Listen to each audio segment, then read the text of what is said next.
सिखाने से आपको नहीं चलेगा, उसके साथ साथ लाइफ एजुकेशन चाहिए। डॉक्टर का काम है पेशेंट को मतलब है ट्रीटमेंट करना, क्योर करना की, लेकिन एक टीचर का काम है एक कम्युनिटी को क्योर करना। Where there is a wall, there is a way.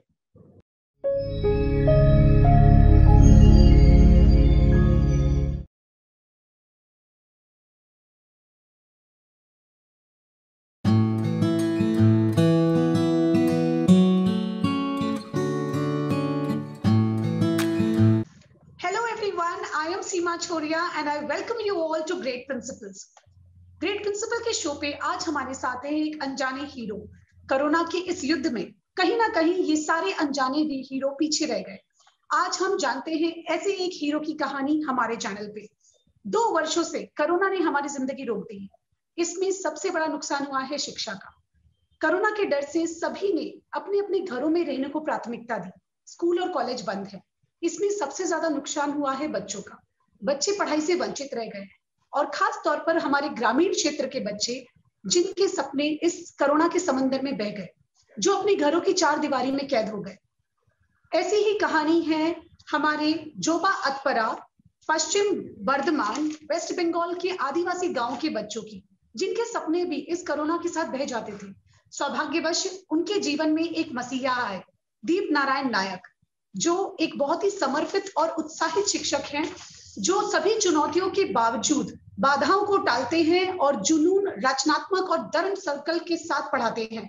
आइए मिलते हैं सड़कों के शिक्षक, टीचर ऑफ स्ट्रीट, रास्तार मास्टर दीप नारायण जी से, जिन्होंने पूरे गांव को क्लासरूम और घर की दीवारों को ब्लैक बोर्ड में परिवर्तित कर दिया।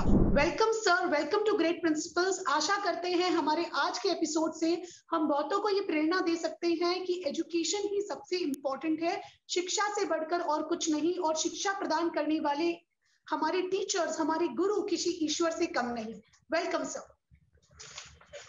थैंक यू, बहुत बहुत धन्यवाद ग्रेट प्रिंसिपल सीमा मैडम और आपका हर एक टीम मेंबर को मैं दिल से शुक्रिया अदा करना चाहता हूं, क्योंकि एक बहुत ही बिछड़ा हुआ गांव, वेस्ट बंगाल का एक आदिवासी गांव, वहां का कोई बहुत ही छोटा एक टीचर कुछ काम कर रहे हैं और आपने इसको सराहाया है, तो बहुत ज्यादा इसमें इंस्पिरेशन मिलता है, मोटिवेशन मिलता है हमको भी और मेरे साथ साथ गांव वाले और स्टूडेंट लोगों को भी। तो इसीलिए मैं मेरा स्टूडेंट के तरफ से भी आप लोगों को बहुत बहुत ही बधाई देना चाहता हूँ, बहुत थैंक यू, धन्यवाद कहना चाहती हूँ। Thank you so much sir. ये हमारे लिए गर्व की बात है कि हम आपकी कहानी सबके सामने ला सकते हैं। हम यहाँ पर बैठे हैं शहरों में जहाँ पे सारी सुविधाएं हैं, उसके बाद भी हम सिर्फ कंप्लेन करते हैं कि हम कुछ कर नहीं सकते, और आपने सिंगल मैन आर्मी की तरह सब कुछ कर दिखाया। जहां शिक्षा रुक गई वहां पे मास्क, सैनिटाइजर प्रदान करके बच्चों को सारे प्रोटोकॉल के साथ आपने पढ़ाया है। ये वास्तव में बहुत ही सराहनीय है। तो सर आइए आपकी कहानी जानते हैं। आप एक शिक्षक के तौर पे 10 साल पहले आपकी कहानी शुरू हुई और कोरोना दौर में मतलब इस सारे प्रोफेशन पे काले बादल से छा गए, लेकिन उसमें एक उम्मीद की किरण आपने अपने तरीकों से, अपने सोच से एक सुनहरी किरण जगाई। तो आपसे ये जानना चाहेंगे सर कि आपकी जर्नी क्या है, आपका विजन क्या है, और आप ऐसे हर घर तक शिक्षा प्रदान करने के बारे में क्या सोच रखते हैं? Thank you. पहले तो मैं आपको बताना चाहूंगा कि हम सभी जानते हैं कि कोरोना सभी का जीवन पर एक बहुत ही गहरा असर छोड़ के गया है, और हम सभी बात करते हैं हेल्थ के ऊपर, लेकिन हेल्थ के साथ साथ एजुकेशन के ऊपर भी इसका एक बहुत ही गहरा असर दिखा गया है। तो दोनों में थोड़ा सा फर्क होता है। मैंने हर वक्त कोशिश किया, जो ट्राइबल कम्युनिटी का जो स्टूडेंट है, जो फर्स्ट जनरेशन लर्नर है, जिसका मम्मी पापा कभी भी स्कूल में नहीं गया, तो उन लोगों को आगे ले आया जाए, क्योंकि एक बहुत बड़ा गैप हो जाता है। जब जिसका मम्मी पापा ने पढ़ाई किया, जब उसका लड़का स्कूल पे आता है और जिसका कभी भी पढ़ाई नहीं किया, वो लाइफ में पहली बार स्कूल आ रहा है, तो दोनों में बहुत ही ज्यादा अंतर हो जाता है। तो कहीं ना कहीं वो स्टूडेंट जो है वो एक फियर, एक डर के मारे बहुत टाइम स्कूल छोड़ देता है। तो मैंने कोशिश किया जो स्कूल से छूट गया था या जो स्कूल में पढ़ रहा है वो छूट ना जाए। तो कोरोना ने हर एक प्रयास के अंदर एक बहुत ही बड़ा असर छोड़ दिया। तब मैंने गांव पे गया और उन लोगों का मम्मी डैडी के साथ बात किया। तब उन लोगों ने मुझे बताया कि सर अभी हम लोगों के पास खाना नहीं है। अभी मतलब हम लोग तो पहले जिंदा रहेंगे, उसके बाद तो पढ़ाई वगैरह सब कुछ तो चलता रहेगा। हर एक मतलब लोग ऐसे ही सोचते हैं कि पढ़ाई तो एडुकेशन बाद में भी हो जाएगा, पहले मतलब हेल्थ को पहले देखा जाए। ये सुनने में तो सही लगता है, लेकिन ये एडुकेशन बाद में देखा जाएगा, ये जो एक कॉन्सेप्ट है इसका असर बहुत बड़ा छोड़ के जाता है। तो मैंने उन लोगों को समझाया और मैंने तुरंत उसी दिन मैंने ठान लिया कि आज से ही हम पढ़ाना स्टार्ट करेंगे। लेकिन उस टाइम पे लॉकडाउन थे, तो इसीलिए मेरे पास बहुत सारे चैलेंज थे कि कैसे मतलब जितना भी गवर्नमेंट प्रोटोकॉल वगैरह है उसको हमको पालन करना पड़ेगा और उसके बाद मुझे एडुकेशन के ऊपर काम करना पड़ेगा। उसके बाद ही मैंने मतलब मेरा जो रास्ता का मास्टर का जो मतलब कॉन्सेप्ट है उसको लाया। तो तब क्या है, मार्च अप्रैल में बहुत ही मतलब ज्यादा लॉकडाउन था। अगर कोई भी घर से बाहर निकल रहे थे तो पुलिस उसको पकड़ रहे थे, पूछ रहे थे कि किस कारण से आप आइए, उसका वैलिड रीजन दीजिए। यहाँ का जो प्रशासन है, पुलिस है, वो भी जानते थे कि सर ऐसे ऐसे काम करते हैं। इससे पहले भी मेरा एक प्रोग्राम था, वहां पर कमिश्नर जो है वो आए हुए थे, एडीएम सर आए हुए थे। तो इसीलिए थोड़ा बहुत मतलब लोग मुझे जानते थे। तो इसी में मेरा थोड़ा बहुत हेल्प हुआ कि प्रशासन से उतना ज्यादा मतलब मुझे परेशानी नहीं हुआ। तब मैंने रास्ते के ऊपर पढ़ाना चालू किया और हर एक बच्चे को, जिन लोगों के पास बुक नहीं है, किताब नहीं है, पेन नहीं है, कॉपी नहीं है, तो हर एक चीज उसको उन लोगों को प्रोवाइड किया जाता कि ये जो आदिवासी ट्राइबल जो होता है, इन लोगों का क्या है, ये लोग उतना ज्यादा फ्यूचरिस्टिक नहीं होते। ये लोग प्रेजेंट के बारे में सोचते हैं। अगर आज उन लोगों को मतलब मान लीजिए 200 रुपया मिल गया, तो आज का दिन गुजर गया, तो वो लोग सोचेगा ठीक है कल फिर हम लोग देखेंगे कि कैसे हम लोग करेंगे, क्योंकि उन लोगों का इतना ज्यादा पैसा नहीं रहता कि वो लोग 2-4 लाख रुपया सेव कर पाए। तो उन लोगों का सेविंग्स बोलकर कुछ नहीं रहता। तो जब लॉकडाउन आया, हर हर मतलब लोगों का हर एक जॉब चला गया। तो तब क्या था, तो उन लोगों का जो बच्चे था, उन लोगों का मतलब खाने का बहुत ही ज्यादा अभाव हो गया। तो मैं जब वहां पर पढ़ाने के लिए जाता था, मैं सुबह से जाता था और मैं लगभग 3-4 बजे तक वहां पर पढ़ाते थे। तो मैंने देखा कि बच्चे लोग तो आ रहे हैं लेकिन लोग भूखे हैं। तो तब मैंने कोशिश किया कि उन लोगों को कुछ मतलब खाना दिया जाए। और मैंने इसमें प्रोटीन जिसमें ज्यादा रहते, जैसे एग हो गया और मिल्क हो गया, तो ऐसे खाना मैं उन लोगों को प्रोवाइड करने का कोशिश करते थे। क्योंकि चावल तो मतलब है इधर उधर से मिल ही जाता है, लेकिन कोई आपको एग या मतलब मिल्क नहीं देगा। तो मैंने पढ़ाई के साथ साथ उन लोगों का पोषण युक्त खाने का देने का कोशिश किया और हर एक शिक्षा सामग्री उन लोगों को प्रोवाइड करने का कोशिश किया। तो फिर मैंने देखा कि कुछ चैलेंजेस मेरे पास आ रहे थे। सबसे बड़ा जो चैलेंज था, तो पहले दिन सिर्फ मैंने जब गया उस दिन, तो मैंने मतलब अनप्लान्ड होके वहां पर गए थे, तो मैंने रास्ते के ऊपर पढ़ाया। ओनली 2 स्टूडेंट लेकर मैंने पढ़ाई न करने का मतलब कोशिश किया। और सबसे बड़ा जो मेरा चैलेंज था वो था कि जो छोटा बच्चा होता है, तो इन लोगों का सोशल डिस्टेंसिंग उतना ज्यादा आता नहीं है। इन लोगों को पता नहीं है कोरोना क्या है, इसका मतलब इम्पैक्ट इन लोगों का लाइफ के ऊपर क्या आ सकते है, कुछ पता नहीं है। सिर्फ बच्चों बात नहीं है, उन लोगों का जो मामी डैडी बड़ा जो लोग हैं, उन लोगों को भी इतना ज्यादा पता नहीं है। तो तब मैंने कोशिश किया कि सबसे पहले मतलब कोरोना को शिक्षा दिया जाए इन लोगों को, कि कोरोना से कैसे मतलब ये लोग सेफ रह पाए। उसके बाद जो फॉर्मल एजुकेशन होता है उसके तरफ हम बढ़ेंगे। तो सोशल डिस्टेंसिंग में मतलब हर एक बच्चा को 3 फीट दूरी में बैठाते थे। लेकिन छोटा बच्चा जैसे होता है, कुछ देर बाद वो फिर उन लोगों के पास में आ जाते थे। और एक बड़ा चैलेंज था कि ये जो मतलब ट्राइबल जो स्टूडेंट होता है, तो ये लोग मतलब उतना ज्यादा हैंड वॉशिंग के बारे में इन लोग जागरूक नहीं है।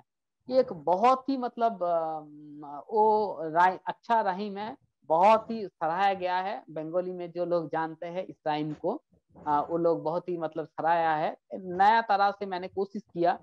और तब क्या हुआ, जब बच्चे ये राइम को बोल रहे हैं तो वो लोग बहुत मतलब आनंद मिल रहा है उन लोगों को। तो घर में जाने के बाद वो लोग बोल रहे हैं, तो क्या हुआ, छोटा छोटा बच्चे ही इस राइम के माध्यम से टोटल गांव को एक तरह से आप बोल सकते हैं जागरूक कर रहे हैं। उन लोगों का मम्मी डैडी को जागरूक कर रहे हैं कि हाथ धोना क्यों जरूरी है। और सिर्फ हाथ धोना नहीं है, साइंटिफिक वे से हम कैसे हाथ धो सकते हैं, और एक ही साथ साथ सोशल डिस्टेंसिंग और मास्क पहनना कितना जरूरी है। तो उसके बाद मैं सबसे पहले पेड़ के नीचे और रास्ते के ऊपर पढ़ाते थे। तो एक दो दिन बाद ही मैंने देखा, मैंने जो आपको कहा कि वहां पर जो दिक्कत हो रहा था सोशल डिस्टेंसिंग मेंटेन करना। एक दिन मेरा एक स्टूडेंट के साथ एक इंसिडेंट हो गया था। एक मतलब कुछ चीज ने उसको काट लिया था, बहुत ज्यादा रो रहा था, छोटा बच्चा, 5 साल उम्र है उसका। तो मैं डर गया, मैं सोचा अगर स्नैक बाइट हो गया तो उस टाइम पे तो कोरोना के लिए तो मतलब हेल्थ केयर सिस्टम टोटली बिखरा हुआ है। अगर अलग से कोई तो ऐसे हॉस्पिटल नहीं जाना चाहते, अगर छोटा किसी बच्चा को स्नैक बाइट या कुछ इंसेक्ट बाइट हो गया तब क्या होगा। तब मैंने सोचा कि कैसे हम इससे उभरे। तो फिर मेरा दिमाग में आया कि इन लोगों का जो मतलब बिल्डिंग अगर आप देखेंगे तो वो मिट्टी का होता है। और मिट्टी का जो घर होता है ये एक स्पेशल टाइप का इसका स्ट्रक्चर होता है। इसका जो नीचे तरफ है ये बहुत ही ज्यादा मोटा होता है, और उससे थोड़ा आप अगर 3 फीट ऊपर चला जाएंगे तो वो उससे थोड़ा सा पतला होगा, ऊपर वाला और थोड़ा पतला होगा। क्योंकि ये टोटली मिट्टी से बनाया जाता है। जब रेनी सीजन आता है तो बहुत सारा रेन में ये जो मिट्टी है ये मतलब घुल ना जाए और बिल्डिंग धस ना जाए, इसीलिए नीचे के तरफ ये लोग ज्यादा मोटाई या ज्यादा रखते हैं। तो मैंने उसी को ही मतलब एक मतलब वो लोग उसका दीवार को मतलब घर को प्रोटेक्ट करने के लिए वो लोग बनाते हैं। मैंने इस प्रोटेक्शन एक्ट को एडुकेशन के पर्पस के लिए यूटिलाइज किया। उसमें मैंने ब्लैक बोर्ड मतलब बहुत सारा ब्लैक बोर्ड मैंने वहां पर ड्राइंग किया गया। और ये जो ब्लैक बोर्ड है, ये अगर आप पिक्चर वगैरह या वीडियो कुछ देखे होंगे तो आपको पता होगा। तो ये एक डिस्टेंस मेंटेन करके बनाया गया है। जब मैंने ब्लैक बोर्ड वहां पर पेंटिंग कर दिया तो हर एक बच्चा अपना ब्लैक बोर्ड में बैठेगा, क्योंकि उन लोगों का लगता है ये मेरा खुद का ब्लैक बोर्ड है, हम इसको नहीं छोड़ेंगे। तो इसीलिए सोशल डिस्टेंसिंग का जो प्रॉब्लम था, ये मतलब बहुत ही मतलब सरल उपाय से ये लोग हो गया। जो खुद का ब्लैक बोर्ड में बैठ गया वो तो बैठे ही रहे, अपना पढ़ेंगे। वो जब तक पढ़ाई खत्म नहीं होगा वो अपना ब्लैक बोर्ड नहीं छोड़ेगा। तो वहां पर क्या है, स्नैक बाइट या इंसेक्ट बाइट का कुछ भी डर नहीं रहा। और तीसरा जो बात है, जो छोटा मोटा अगर आपका बारिश वगैरह हो जाता है तो उन लोगों का जो मतलब घर होता है उसका जो छावनी होता है, ऊपर की तरह रूफ होता है, वो मतलब है आपका मिट्टी का बनाया जाता है और टाली कहते हैं उसको। तो वो थोड़ा सा आगे रहता है। तो उससे क्या होता है, अब बारिश थोड़ा पीछे चला जाएगा, वो लोग अगर वहां पर बैठा रहेगा तो वो लोग भीगेगा नहीं। आप आइए, यहाँ पर बैठिए और आपका पढ़ाई स्टार्ट हो गया। कुछ बुक का जरूरत नहीं है, कॉपी का जरूरत नहीं है, स्लेट का जरूरत नहीं है, कुछ जरूरत नहीं है। चौक हम देंगे, आइए बैठिए पढ़ाई कीजिए। इन लोगों को लगे कि हम खेल कूद में आनंद के साथ कुछ सीख रहे हैं। तो इसीलिए मैंने ज्यादा से ज्यादा मतलब उन लोगों का जो पढ़ाई है उसमें फोकस किया, राइम्स के ऊपर, ड्राइंग के ऊपर, खेल कूद के ऊपर। और कोशिश किया उससे उन लोगों को पढ़ाया जाए। जब फर्स्ट जनरेशन लर्नर पढ़ाई के लिए आते हैं तो उन लोगों का क्या है, तो 1 2 4 महीना 1 साल तो तक तो वो लोग अच्छा पढ़ाई करेगा। लेकिन बाद में जब उन लोगों का घर का जो सिचुएशन है, इकोनॉमिकल सिचुएशन अच्छा नहीं होता, तब कहीं ना कहीं उन लोगों को काम पर जाना पड़ता है। और इसी के चक्कर में ही वो लोग ड्रॉप आउट हो जाता है, एजुकेशन को छोड़ देता है।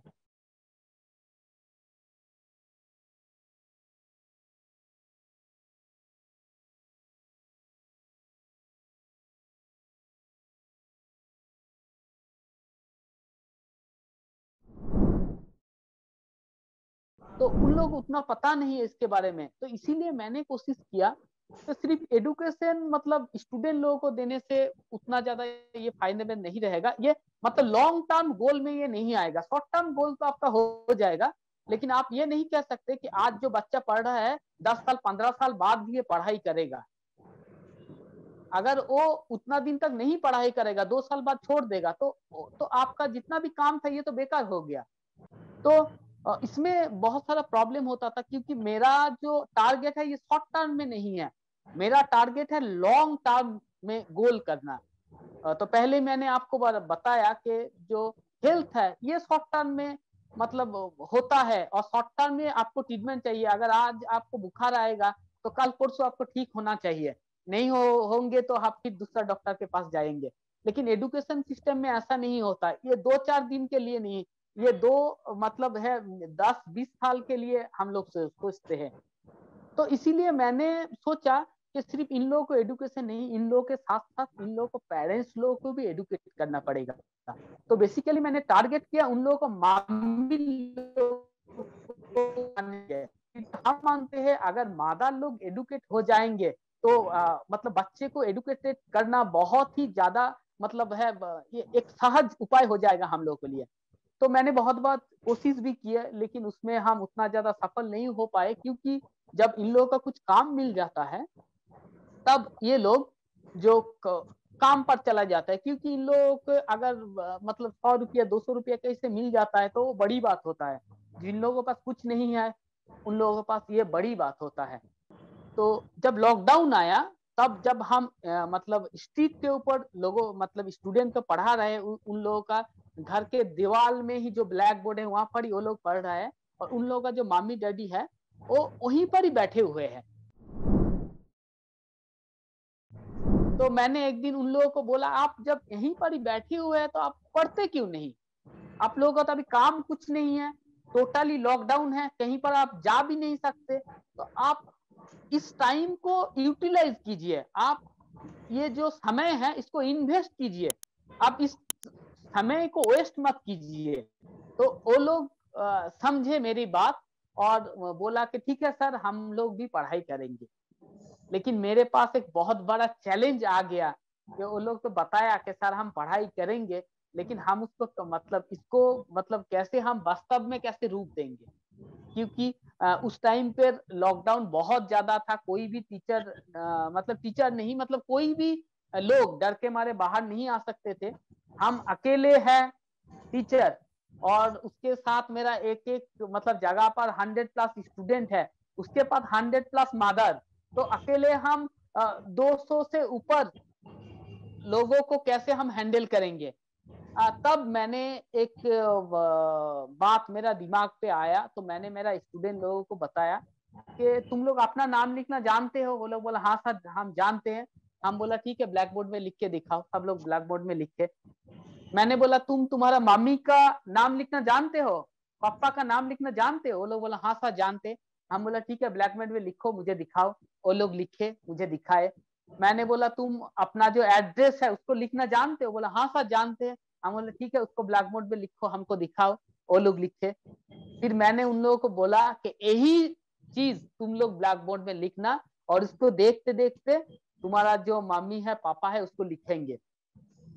तो उसका मम्मी पापा जब आते थे तो बच्चे लोग ब्लैक बोर्ड में लिखते थे, उसको देख देख कर उसका मम्मी पापा लिखते थे। तो दिन गुजरता गया, दिन गुजरता गया, और कब मेरा जो ये ट्राइबल मदर है कब ये लोग मतलब इलिटरेट से लिटरेट हो गया, ये मुझे भी पता नहीं चला। क्योंकि मेरा जो छोटा बच्चा है इन लोगों ने ऐसा कुछ काम कर दिया कि जिसको देखते हुए मैं भी हैरान हो गया कि कोई 5 साल का बच्चा उसको 50 इयर्स का मदर को और बाद में मैंने एक कंपटीशन रखता हूँ। मैं हफ्ते में एक दिन करके जो मम्मी लोग आते हैं उन लोगों का पढ़ाई का दिन मैंने रखा, क्योंकि उन लोगों का काम रहता है हफ्ते में एक दिन वो लोग पढ़ता है और 6 दिन बच्चे लोग पढ़ता है। और जब वो लोग आते हैं तो हम आप अगर देखेंगे वहां पर तो एक तरफ मतलब जो स्ट्रीट जो है उसका दोनों तरफ घर है, और दोनों तरफ दीवार के ऊपर बहुत सारा ब्लैक बोर्ड, मतलब 100 से ऊपर ब्लैक बोर्ड वहां पर ड्राइंग किया गया है। तो मैं एक तरफ मामी लोगों को बिठाता हूँ और एक तरफ उन लोगों को ही, बच्चे लोगों को बिठाता हूँ, और मैं कुछ क्वेश्चन करता हूँ और देखता हूँ कौन पहले उसको आंसर दे पाता है। मैं कुछ वहां पर ड्राइंग करने, कुछ लिखने बोलता हूँ, अपना अपना नाम लिखो। तो कौन पहले लिखता है? स्टूडेंट पहले लिखता है ना, उसका मामी पहले लिखता है। जॉन पहले लिखता है, जो पहले लिखता है उसको हम प्राइज देते हैं एक। तो इसमें बहुत सारा मोटिवेशन मिलता है। तो कभी हम देखते हैं कि स्टूडेंट फर्स्ट होता है, तो कभी कभी स्टूडेंट को पीछे छोड़ते हुए उसका मामी पापा फास्ट हो जाता है। तो जब मामी पापा फास्ट होता है तो स्टूडेंट को मतलब उसका जो बच्ची होता है उसको बहुत आनंद मिलता है कि मेरा मम्मी मतलब इतना सीख गया, तो मैंने सिखाया, आज वो मुझे छोड़कर आगे निकल रहा है।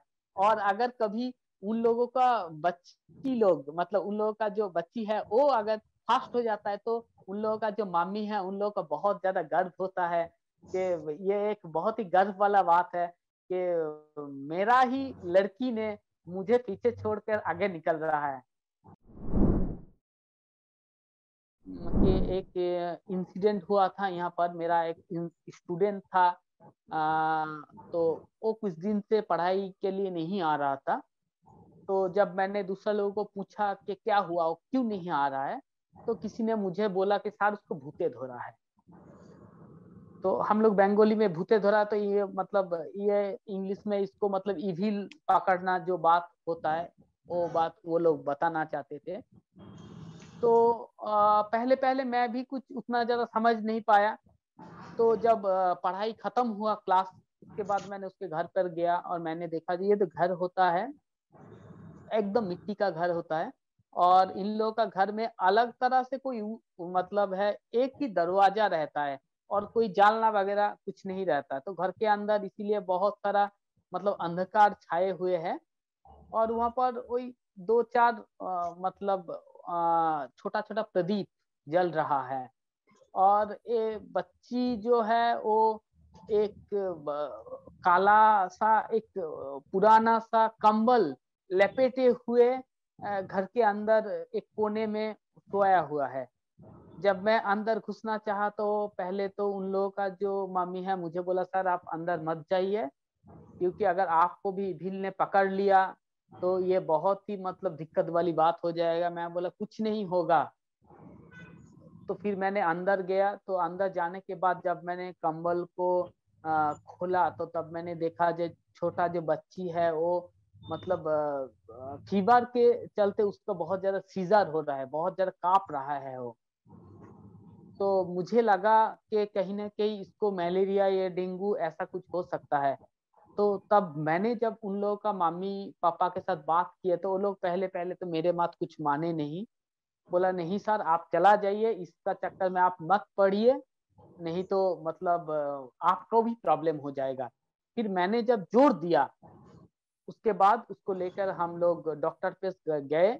और बाद में डॉक्टर ने बोला हाँ इसको मलेरिया हुआ है। उसको मेडिसिन खिलाया गया और अभी वो एकदम तंदुरुस्त है, सुस्त है, और रास्ते के ऊपर ही वो पढ़ाई करते हैं। तो बाद में मैंने सोचा कि एक डॉक्टर का काम होता है एक पेशेंट को मतलब क्योर करना, ये टीचर का काम नहीं है। एक पेशेंट जाएगा, डॉक्टर उसको डायग्नोसिस करेगा, मेडिसिन खिलाएगा, क्योर करेगा। डॉक्टर का काम है पेशेंट को मतलब है ट्रीटमेंट करना, क्योर करना की। लेकिन एक टीचर का काम है एक कम्युनिटी को क्योर करना।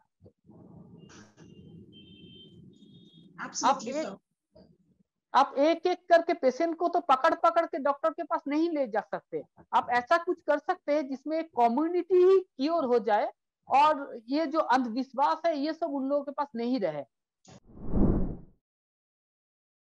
तो बाद में मैंने माइक्रोस्कोप लाए और मैंने माइक्रोस्कोप से कोशिश किया जो डैमी स्लाइड वगैरह होता है प्लाज्मोडियम का, जो मतलब मलेरिया के लिए जो प्रोटोजोआ होता है, प्लाज्मोडियम वाइवेक्स फैल्सिपेरम।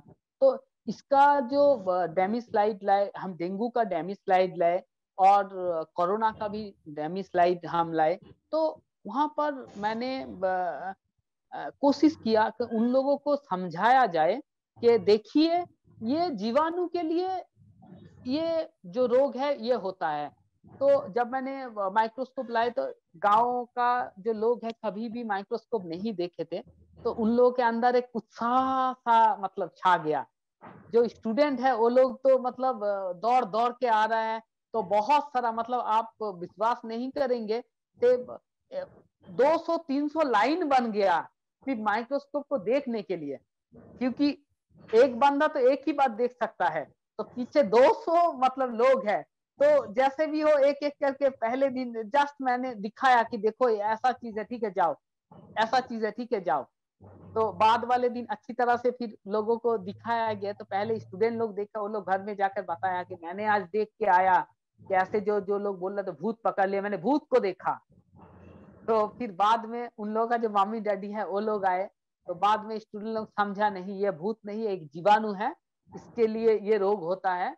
और उसका मम्मी डैडी भी आए, वो लोग भी देखे।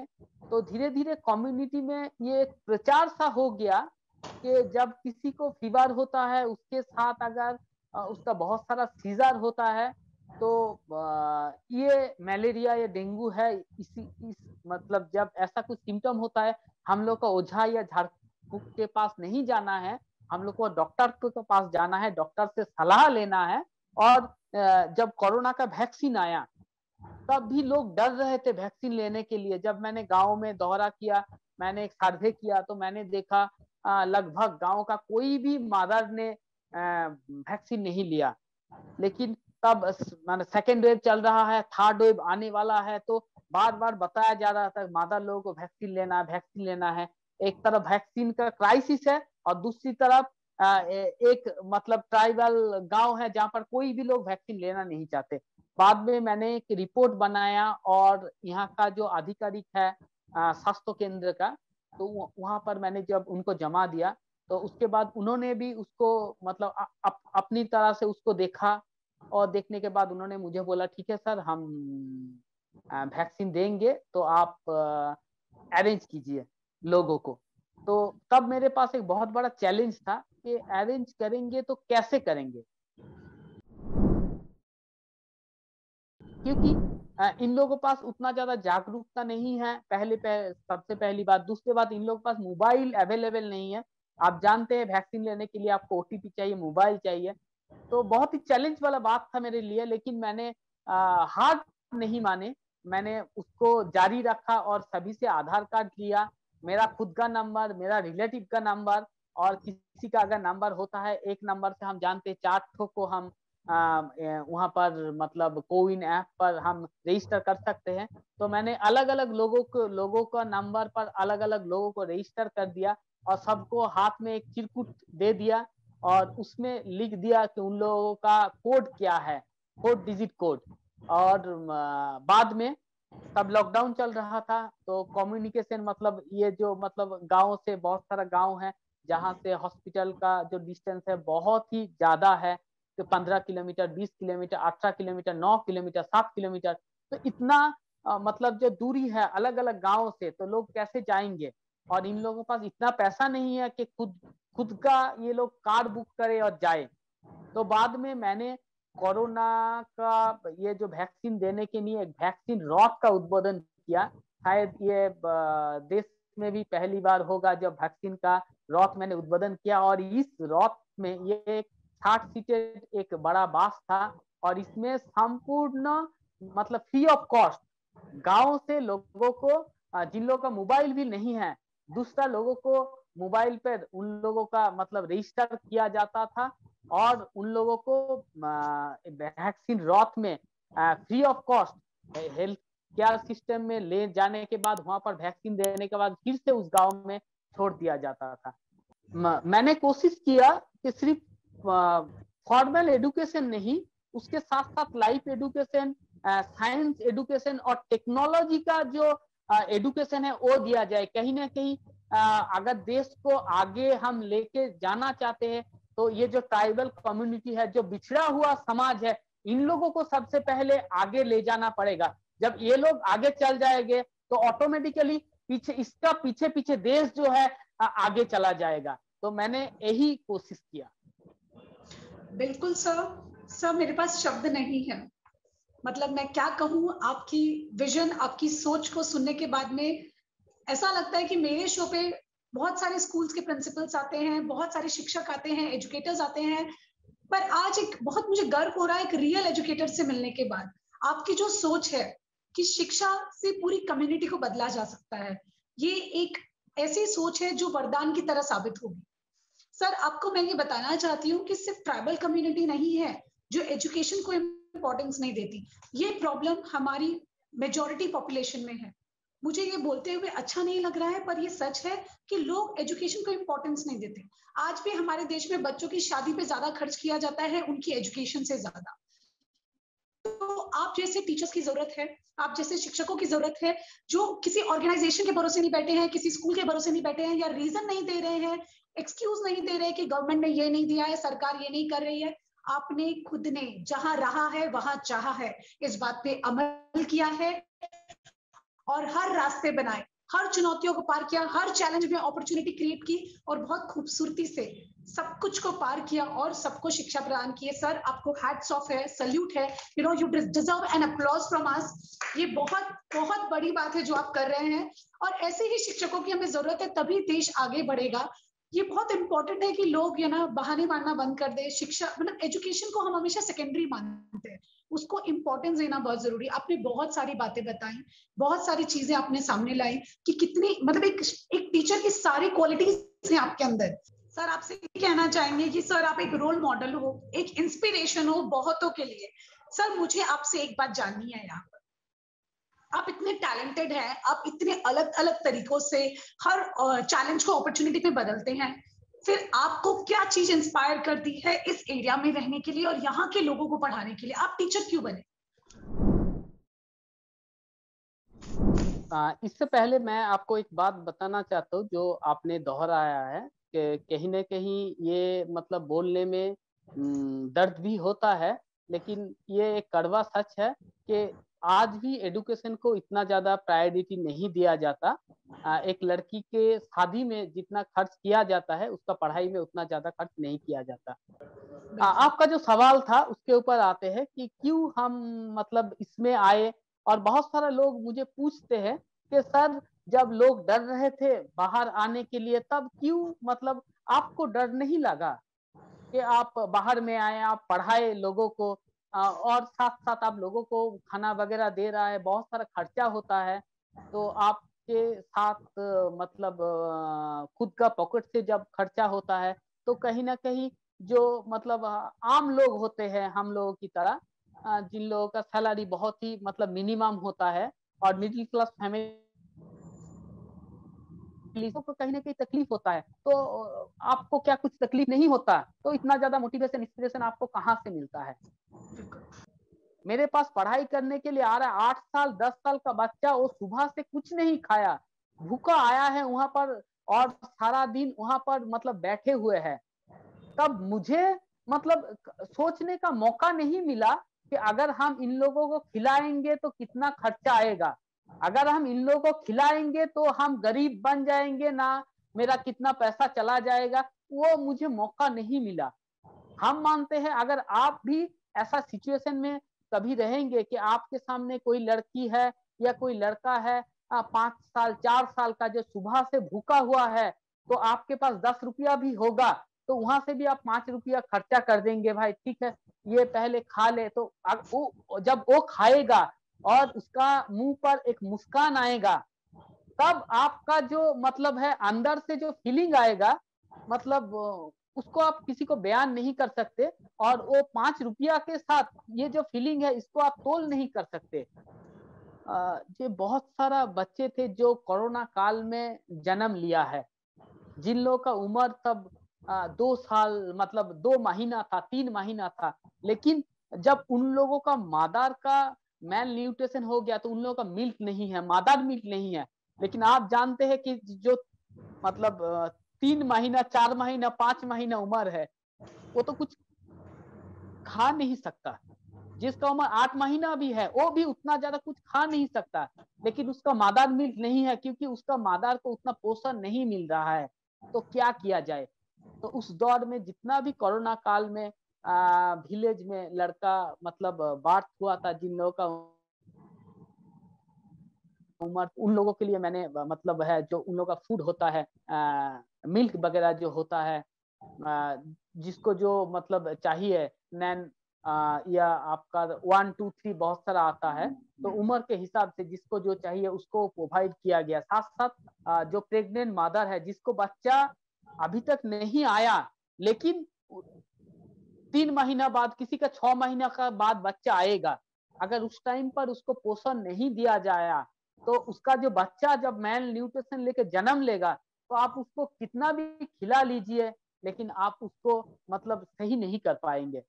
तो मैंने कोशिश किया प्रेग्नेंट मदर और जो छोटा बच्चे हैं उन लोगों को, लैक्टेटिंग मदर है उन लोगों को पोषण दिया जाए, और मैंने वो दिया भी। और जब अभी हम देखते हैं वो जो छोटा बच्चा है थोड़ा सा बड़ा हो गया है और अच्छा है, तंदुरुस्त है, तो बहुत आनंद मिलता है। इसका साथ मैं कोई भी मतलब मानी को इसके साथ तोल नहीं कर सकते। कभी आइए गांव में, लोगों को के साथ बात कीजिए, किसी भूखा को खिलाइए, उन लोगों का मुंह पर मुस्कान देखिए, तब पता चलेगा कि जीवन में आनंद क्या होता है। बिल्कुल सर, लोग बहुत बार ढूंढते हैं कि भाई खुशी कहाँ मिलेगी, पीस कहाँ मिलेगी। आप सच में रास्तार मास्टर जी, आप सच में मसीहा है इन सब लोगों के लिए, जो जिन्होंने, आपने मुझे बहुत सारी बातें बताई कि कितने सारे चैलेंजेस हैं। सिर्फ एजुकेशन, अवेयरनेस और ये सब नहीं है, शुरुआत होती है खाने से। खाने की प्रॉब्लम है, हेल्थ की प्रॉब्लम है, हाइजीन की प्रॉब्लम है। तो एक टीचर के ऊपर कितनी सारी रिस्पॉन्सिबिलिटी होती है। एजुकेशन का मतलब क्या होता है? अवेयरनेस, जागरूकता, लोगों को सिखाना कि आप कैसे एक बेहतर इंसान बन सकते हैं, कैसे अपना जीवन व्यतीत खुद कर सकते हैं, अपने पैरों पे खड़े कर सकते हैं। एजुकेशन का मतलब सिर्फ किताबें पढ़ लिख लेना नहीं होता है। एजुकेशन का मीनिंग बहुत गहरा है, जो आज हमें आपसे बात करने के बाद समझा है सर। सर, आप सच में एक इंस्पिरेशन है। मैं डेफिनेटली आपसे जरूर सामने मिलना चाहूंगी। आज भी आपने फिर से एक चैलेंज को एक अपॉर्चुनिटी में बदला। जब हम दूर बैठे हैं, कनेक्टिविटी थोड़ी पुअर है, पर फिर भी आपने कोशिश की, मुझे बंगाली नहीं आती तो आप हिंदी में हमसे बात कर रहे हैं। सच में आप हर चीज में रास्ता ढूंढ लेते हैं, और ये मेंटालिटी अगर है तो हर कोई एक बदलाव ला सकता है। हम अभी बात कर रहे थे कि गवर्नमेंट के ऊपर बहुत बड़ी रिस्पॉन्सिबिलिटी है। सरकार भी अपना काम कर रही है। कितनी सारी पॉलिसीज है, नेशनल एजुकेशन पॉलिसी अभी आ रही है, आरटीई है, राष्ट्रीय शिक्षा मिशन है, बेटी बचाओ बेटी पढ़ाओ। जरूरत है कि हमें भी एक कदम उठाना पड़ेगा, सरकार के साथ में हमें भी सपोर्ट करना पड़ेगा। आप और हम जैसे लोग चाहते हैं कि लोग एजुकेशन को इंपॉर्टेंस दें, तो साथ में लोगों को भी बदलना होगा। लोगों को अपनी सोच बदलने की जरूरत है। और मुझे लगता है कि जिस तरीके से आपने कदम उठाया है, ऐसे बहुत सारे दीप नारायण जी आज आपकी स्टोरी सुन के इंस्पायर हो और हर कोई अपने एरिया में कुछ करने की पहल करे, तो बदलाव जरूर होगा। सर, हम आगे बढ़ते हैं हमारे कॉन्वर्सेशन में। सर, अब हाँ, आपसे मैं एक एक बात मैं यहाँ पर आपको ऐड करना चाहूंगा। जो आपने बताया, स्वामी विवेकानंद जी का एक बहुत ही अच्छा कोड है। मैं उस कोड को नहीं मतलब दोहराऊंगा, मैं सिर्फ एक उनका जो शब्द है उसको दोहराऊंगा। उन्होंने बोला है ऑल राउंड डेवलपमेंट चाहिए स्टूडेंट को मतलब एडुकेट करने के लिए। बिल्कुल सर, आपने बहुत सही बात की कि पहले जरूरत है टीचर डेवलपमेंट की, टीचर को अपस्किल करने की। जब टीचर अपस्किल होगी, teacher up to date learning रहेगा, तभी वो आगे बच्चों को सिखा पाएंगे। ये एक इम्पॉर्टेंट स्टेप है जिसको लेना बहुत जरूरी है। तो सर, आप जैसे सोच रखने वाले इंसान के बारे में, आपके बचपन के बारे में, आपके मम्मी पापा के बारे में थोड़ा सा जानना चाहेंगे सर। देखिए, मेरा जो बचपन है, पहले जो आपने मैं मुझे क्वेश्चन किए थे कि आप कैसे ये काम मतलब कर लेते हैं, कैसे आप कर पाते हैं, तो इसके पीछे मेरा बचपन एक बहुत बड़ा मतलब मायने रखते हैं। क्योंकि मेरा जो बचपन था ये बहुत ही एक स्ट्रगल वाला बचपन था। मेरा जो पापा है, वो एक बहुत ही छोटा मोटा काम करता था। तो मतलब उनका कुछ फिक्स्ड काम नहीं था और किसी भी गवर्नमेंट में वो नहीं थे। एक मतलब दुकान में वो काम करते थे। बाद में एक मेडिसिन दुकान के में वो काम करते थे, तो वहां पर हर एक काम उनको करना पड़ता था। और उनका जो महीना का रोजगार था सिर्फ पहले 500 रुपया था।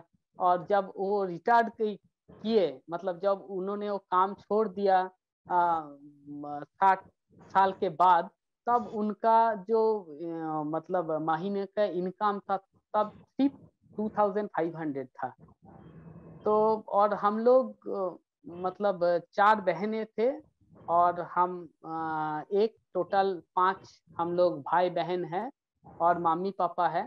तो बहुत सारा स्ट्रगल के साथ हम लोगों को गुजरना पड़ा।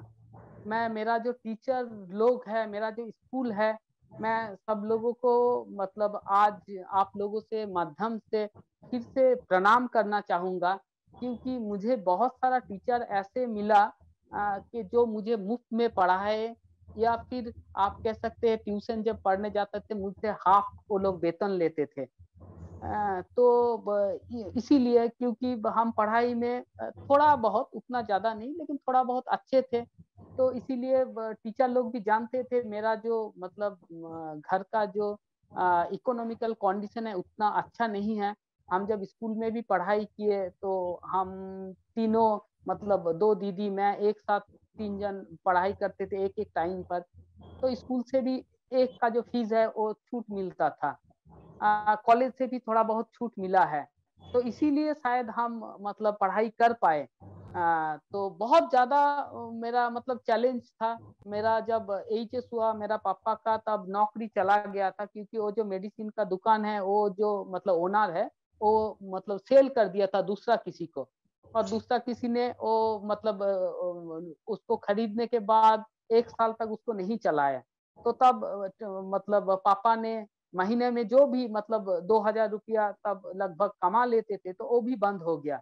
तो इधर उधर करके कुछ भी काम मिलता था तो वही काम करते थे। तो इसके चक्कर में मतलब ऐसा टाइम आया कि जब आप जानते हैं कि तब एक एग्जाम देना पड़ता था डॉक्टर या इंजीनियर बनने के लिए, जो मतलब करना चाहते थे। तो उसके लिए एक एग्जाम आता था, तो उसका जो फॉर्म होता था तो उसका फीस था 150-200 रुपया के करीब, उस टाइम पर उसका फीस था। तो वो पापा मुझे दे नहीं पाए, तो इसीलिए मैंने वो जो एग्जाम है जॉइंट एंट्रेंस एग्जाम उस टाइम पर उसको बोला जाता था, अभी उसका नाम थोड़ा चेंज हो गया। तो वो एग्जाम हम दे नहीं पाए। तो उसका जो है दुख मेरे में बहुत ज्यादा रहता है। पता नहीं है, अगर देते सिलेक्ट हो भी सकते थे, नहीं भी हो सकते थे। अगर सिर्फ मुझे डर था कि 150 रुपया मैं दोस्त लोगों को बोलकर लोगों से धार लेकर भी मतलब फॉर्म फिलअप करके कर लेते। लेकिन अगर मुझे चांस मिल जाता और घर से मुझे मतलब वो पढ़ाई के लिए सपोर्ट नहीं किया जाता, तो कहीं ना कहीं उस टाइम पर मुझ में एक नेगेटिव सा छा जाते। और कहीं ना कहीं मम्मी डैडी के बारे में हम एक बुरा सोच आ सकता था मेरा दिमाग में कि मुझे मिला था लेकिन ये लोग मुझे पढ़ाए नहीं। तो कहीं ना कहीं इसीलिए। और एक बात आपको बताना चाहूंगा, पहले तो मैंने बोला बहुत सारा टीचर ने मुझे मुफ्त में पढ़ाया है। तो उन लोगों का लोगों को लिए भी बहुत सारा इंस्पिरेशन मोटिवेशन मुझे मिला है। और मेरा लाइफ में कभी भी मैंने मतलब नया बुक से पढ़ाई नहीं की है। मैंने जितना भी पढ़ाई की है हर जगह में मैंने मतलब दूसरा लोगों का जो पुराना बुक होता है उससे ही मैंने पढ़ाई की है। उस टाइम उस दौर में मतलब कभी कभी बहुत दुख होता था, क्योंकि जब हम स्कूल ड्रेस पहन के जाते थे तो उस टाइम पर स्कूल में गवर्नमेंट से ड्रेस नहीं दिया जाता था। अभी वेस्ट बंगाल में गवर्नमेंट से ड्रेस दिया जाता है। तो मेरे पापा ने कभी मतलब मेरे लिए ड्रेस मतलब नया ड्रेस नहीं बनाए। दूसरा मतलब मेरा मान लीजिए दूसरा किसी ने पास कर गया, पढ़ रहा है, उसका ड्रेस पुराना हो गया, तो जानता है कि मेरे पास ड्रेस मतलब खरीदने का औकात नहीं है, तो उसका जो पुराना वाला ड्रेस हो जाता था तो वो हमें दिया जाता था। और मैं देखने में थोड़ा सा मतलब छोटा मतलब उतना ज्यादा हाइट नहीं है मेरा, पतला दुबला था, अभी थोड़ा सा मतलब है हेल्दी हुआ हूँ। पहले मैं बहुत ही दुबला पतला था। और जिस जो भी मुझे देता था तो उसका जो ड्रेस है मेरा साइज का नहीं होता था। तो जब हम स्कूल में जाते थे तो मेरा जो दोस्त लोग है, बहुत सारा लोग मतलब मुझे इसके बारे में उल्टा पुल्टा कहते थे, बहुत दुख होता था, लेकिन हम कुछ कर नहीं पाते थे। तो कभी भी मैंने नया बैग नहीं खरीदा। हर वक्त लोगों का जो पुराना वाला बैग है, तो उसी से ही मैंने पढ़ाई किया। तो कहीं न कहीं मैंने देखा है जो आपका मतलब दर्द किसे कहते हैं?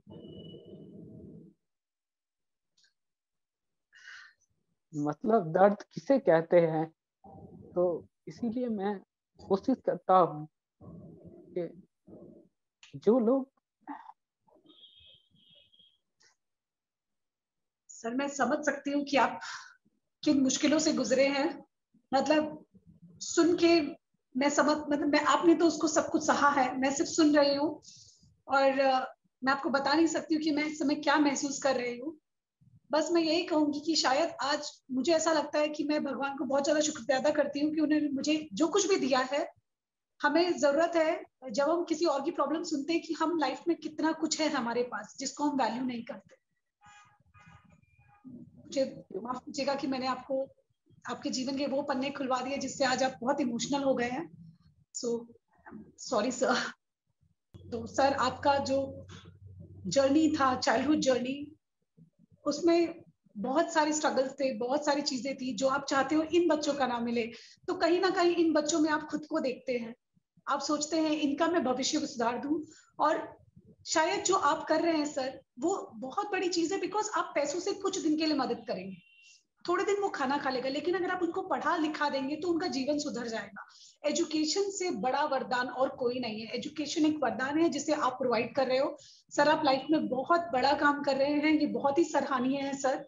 And hats off to you sir. मेरे पास सच में शब्द नहीं है, मैं क्या कहूँ, मैं खुद बहुत इमोशनल हो रही हूँ, मैं बात नहीं कर पा रही हूँ। तो क्योंकि अभी इस कॉन्वर्सेशन में बहुत कुछ क्वेश्चंस बाकी हैं, तो और थोड़ा सा इमोशनल हम हो गए हैं, तो अब हम इसको थोड़ा फन बनाएंगे। हम रैपिड फायर राउंड की तरफ पहुंचेंगे जहां पर आपको एक शब्द में या एक सेंटेंस में आपका आंसर देना होगा। तो मेरा पहला क्वेश्चन ये है आपसे, अगर आप टीचर नहीं बनते तो आप लाइफ में क्या बनते?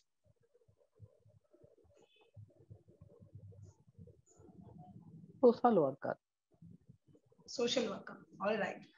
आपने मुझे थोड़ी देर पहले एक बंगाली पोयम के बारे में बताया जो कोरोना में हाथ कैसे धोते हैं वो सिखाती है। क्या आप वो पोयम हमें बंगाली में सुना सकते हैं? हाँ, जरूर। जी। ये है, হাত দুটি জলে ভেজাও তারপরেতে সাবান লাগাও, হাত ঘষো বারে বারে ফেনা উঠুক দুহাত ভরে, আঙুলের ভেতর আঙুল চালাও আঙুলের সব ময়লা ভাগাও, আঙুলের ডোকা ঘষো চেটোই নখের ময়লা সহজে বেরোয়, কবজি দুটো ভালো জল দিয়ে হাত ধুয়ে নাও, করোনাকে দূরে ভাগাও, রোগ জীবাণু দূরে ভাগাও, পরিষ্কার হাতের জাদু দেখাও। Brilliant sir. मुझे बंगाली तो नहीं आती पर ये क्लियर समझा कि कैसे बारी बारी बार बार नियमित रूप से सही तरीके से हाथ धोने से तुम कोरोना को दूर रख सकते हो। Wonderful sir, beautifully written.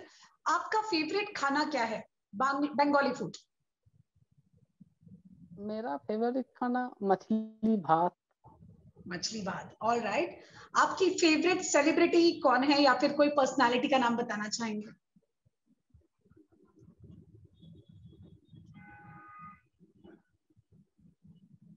Favourite celebrity APJ Abdul Kalam थे, अभी वो नहीं है। सर आपका फेवरेट स्पोर्ट कौन सा है? क्रिकेट। क्रिकेट, जी हाँ, ओके। तो सर अब हम आते हैं हमारे दूसरे क्वेश्चन पे। आप देश को अपनी तरफ से क्या मैसेज देना चाहेंगे?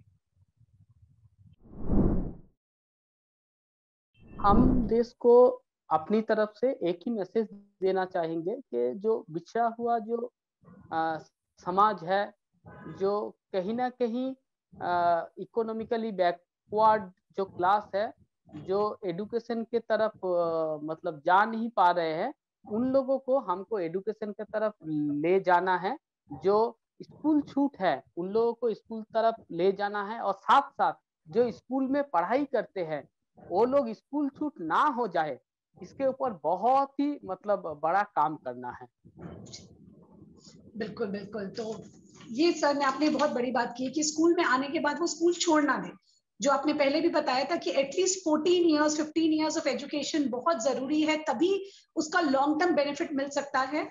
जी हाँ, इसके ऊपर ये बहुत इंपॉर्टेंट मैसेज है। हर किसी को जागरूक होने की जरूरत है। अगर आपके आसपास कोई दिखता है आपको कि आप वहां पे अगर एक बच्चे को भी पढ़ा सकते हैं तो जरूर कीजिए, तभी कुछ हम चेंज एक्सपेक्ट कर सकते हैं। सर अब हम पहुंचते हैं हमारे लास्ट क्वेश्चन की तरफ। और मैं और एक बात बताना चाहूंगा कि अगर देश का बहुत सारा जगह है, मैं जैसे मतलब काम कर रहा हूँ, बहुत ही मतलब जीरो इन्वेस्टमेंट आप बोल सकते हैं, क्योंकि ज्यादा पैसा आपको उसमें नहीं लगेगा। तो आप ऐसे ही एक स्ट्रीट को एक स्कूल के रूप दे सकते हैं।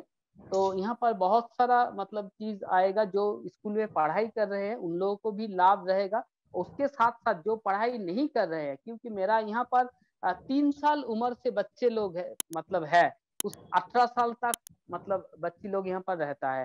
तो कभी कभी मेरा जो मतलब हायर स्टूडेंट वाला बच्चे है, उन लोगों को ही मैं एज ए टीचर मतलब यूज कर लेता हूँ। तो यहाँ पर बहुत सारा मतलब एक साथ पढ़ाई होने से क्या फायदा होता है, छोटा छोटा जो मतलब बच्ची है जो स्कूल नहीं जाता, वो लोग भी बहुत सारा चीज सीख जाता है एक साथ पढ़ने पर।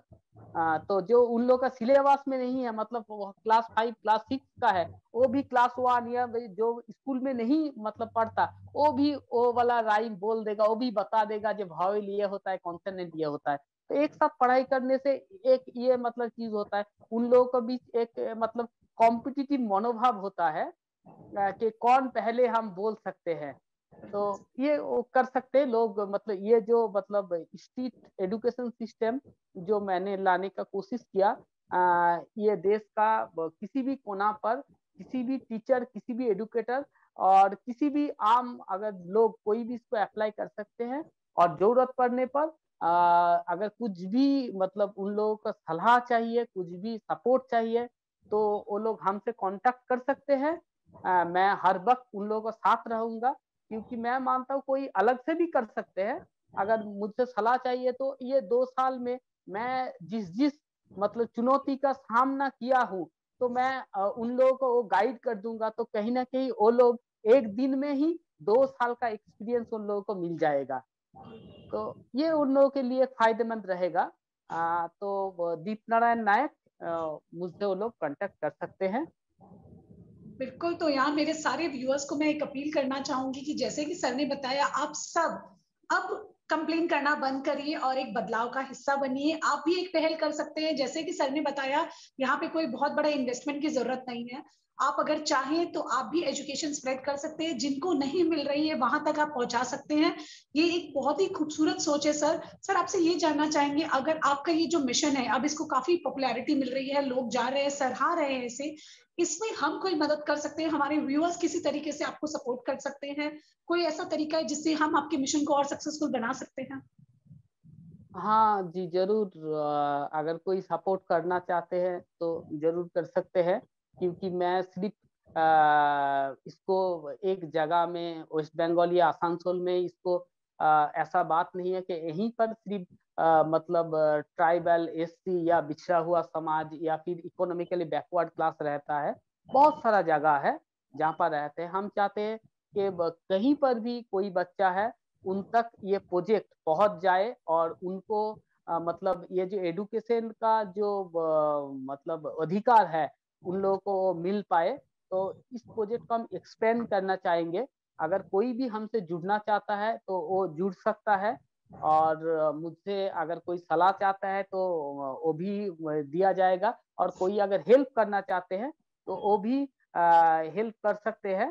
तो मैं कोशिश कर रहा हूँ कि ऐसा कुछ सिस्टम बनाने के लिए कि जिसमें हम अकेले नहीं, मेरे साथ और भी मतलब 50-100 लोग जुड़ा हुआ रहे।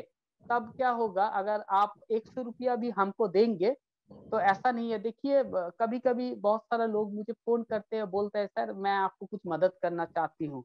तो मैं मानता हूँ कि एक अच्छी सोच है, अच्छी बात है, लेकिन ऐसा ना हो कि मैं एक अच्छे काम के लिए निकल निकल तो मतलब निकला था, लेकिन जब मेरे पास पैसा आए आए आए तब मतलब मैं भी इंसान हूँ और मुझ में भी लालच आ सकता है।